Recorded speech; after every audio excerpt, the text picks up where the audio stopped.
Welcome to Animal X. I've sent Daniel and Natalie to meet a couple of abductees. But how much validity is there in these accounts of alien abduction? So the experience is real. The explanation, I believe, is incorrect. The professor's theory may poke some holes in the alien abduction phenomena. But according to Mary Rodwell, an alien abductee counselor, there's only one explanation.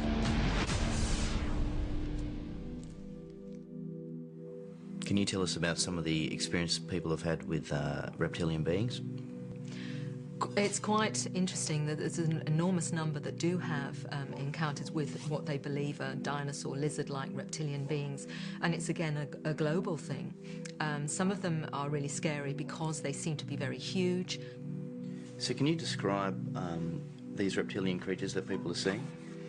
Well, many of them seem to be about 6 or 7 feet tall, maybe even slightly bigger. Huge frame, snake-like eyes, big snake-like eyes, very overpowering kind of presence, really sort of strong energy. Many of them, I say, feel really fearful of them. They may be a grey, green, or they describe sometimes different colours. But it seems to be the eyes that seem to be the most fearful part of these beings as well. Sort of a big sort of snout here. Some of them have something that seems like a crown or skull scales that go down the back, which you know, some see those, some just see them as a flat back. Very much like one would expect a dinosaur that's evolved into a sentient, conscious creature may very well have evolved into.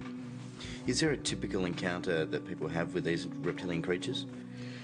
Typical in the sense that it goes with all contact experiences, that they may very well feel, wake up in bed not being unable to move, for example. They'll have a sense of a presence, an overwhelming presence of someone being in the room. And then for others it may be that they end up being on a craft and will see these creatures. They will have a deep understanding of the being that they've seen. They can describe how it felt to them. They would describe different shades of colour, or how their eyes looked, or the feeling that they got from that being. Hugely detailed, which for me gives it even more credibility as a real experience. I guess that must be quite unnerving for a lot of these people. How do you help them deal with it? It's absolutely terrifying for some of them, and they're left with post-traumatic stress disorder because of it.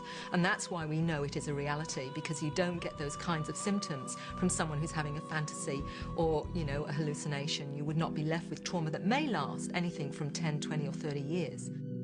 I think the fact that it's a reptilian scares them because it's not what they would expect. And what's interesting for me is that often the people that have see these other beings as well, it isn't something that they would normally want to try and imagine. You know, they're not sci-fi fanatics. They're not people that read, you know, that kind of fiction.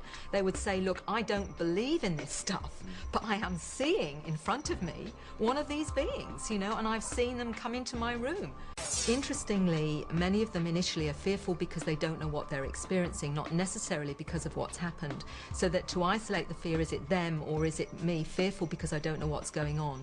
When they actually get to understand it, many of them actually change how they view the experience, and many say they feel a love coming from the beings and a sense of almost kinship with some of them. Some of them will say, look, you know, I feel they're more like family than my human family almost. Sometimes there is a sexual encounter with them as well, which we don't always understand.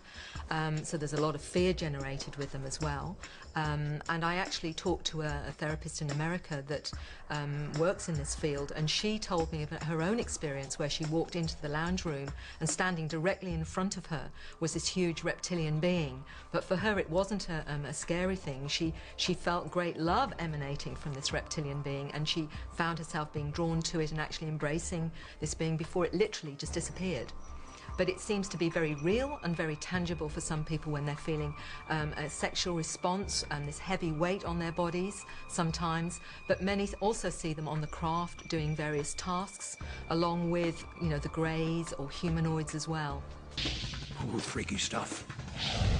But it's about to get even freakier. The Mexican Air Force has released controversial footage of what is believed to be alien spacecraft.